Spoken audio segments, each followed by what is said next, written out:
The Resource Center for Human Rights and Civic Education has strongly opposed the proposed creation of 31 new states in Nigeria, warning that such a move could have severe economic consequences. The House of Representatives Committee on Constitutional Review is considering the proposal after receiving multiple requests aimed at improving regional representation. If approved, the number of Nigerian states would increase from 36 to 67, surpassing the United States 50-state system. The executive director, during a news conference in Abuja, criticized the proposal, stating that it would significantly increase administrative costs and place additional strain on the already limited resources of both federal and state governments. He argued that instead of creating new states, lawmakers should focus on addressing pressing economic and social challenges that directly impact ordinary Nigerians. He urged legislators to stay connected with the realities faced by citizens and prioritize policies that improve governance and economic stability. CHRICED also emphasized the importance of civic participation and community engagement to ensure democracy remains strong in Nigeria. The Nigerians were confronted with the unsettling news regarding the Federal House of Representatives Committee's proposal to amend the 1999 Constitution by creating an additional 31 states across the 6 geopolitical zones of the country. Should this proposal be ratified, it will increase the total number of states from the current 36 to 67 states. This effort raises significant concerns regarding its rationale and the potential implications for the country as a whole. The proposal to increase the number of states comes at a time when Nigeria is grappling with a multitude of pressing socio-economic challenges. The nation is currently experiencing hyperinflation, which has severely eroded the purchasing power of its citizens. The soaring unemployment rate has left millions without jobs, contributing to widespread poverty and social unrest. Additionally, the Naira's diminishing value has made it increasingly difficult for families to afford the basic necessities of life, while the notable decline in GDP per capita indicates a shrinking economy that is failing to provide adequate opportunity for its citizens. Furthermore, escalating insecurity has become a pervasive issue, with many Nigerians living in fear of violence and instability. In light of these challenges, it is particularly alarming that federal lawmakers have chosen to focus their efforts on increasing the number of states rather than addressing the urgent economic and social issues facing the nation. This decision raises questions about the priorities of those in power and whether they are truly in touch with the realities of the lives of ordinary Nigerians.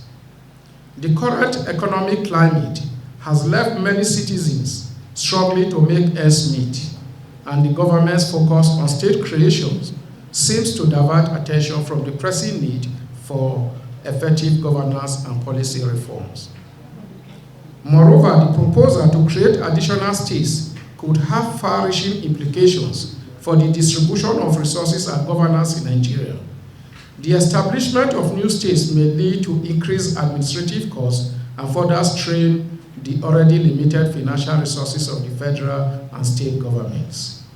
Instead of fostering development and addressing the root cause of the nation's problem, this initiative could exacerbate existing inequalities and create new challenges in governance.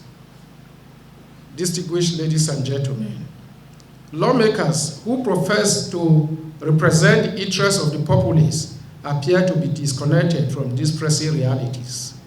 Their focus on state creation, rather than on implementing policies that would alleviate the sufferings of Nigerians, raises concern about their commitment to the welfare of the people they serve. It is essential for elected officials to prioritize the needs of their constituents and work towards solutions that address the fundamental issues affecting the nation, rather than pursuing initiatives that may serve their political interests.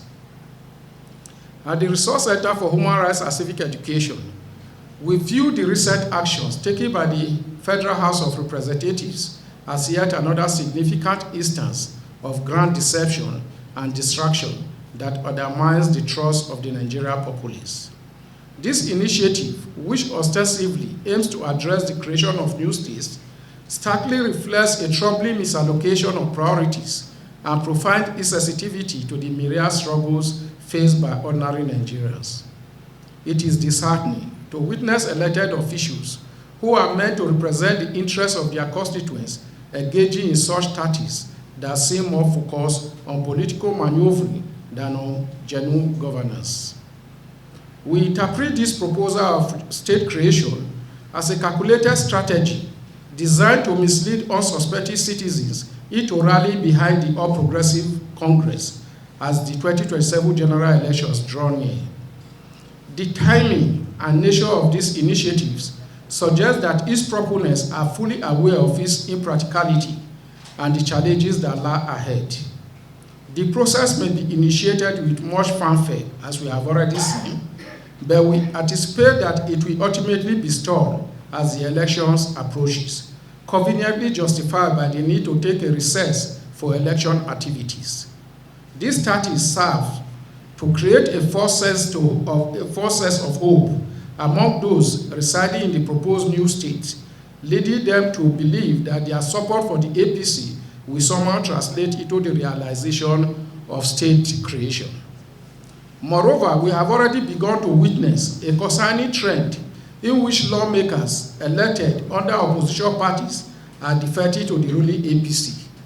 This shift appears to be driven by a belief that only the APC's majority can provide the necessary political clout to secure a state for their constituents. Such defections not only undermine the democratic process, but also highlight the lengths to which some politicians will go to align themselves with the ruling party, often at the expense of their original commitments to their constituents. In light of this development, therefore, we urge the Nigerian public to remain vigilant and discerning. It is crucial to critically assess the motivations behind such proposals and to recognize them for what they are: political tactics aimed at consolidating power rather than addressing the genuine needs and aspirations of the people. The sufferings faced by Nigerians are real and pressing, and it is imperative that our elected officials prioritize meaningful solutions over deceptive distractions. As we approach the 2027 elections, we call on citizens to demand accountability and transparency from their leaders.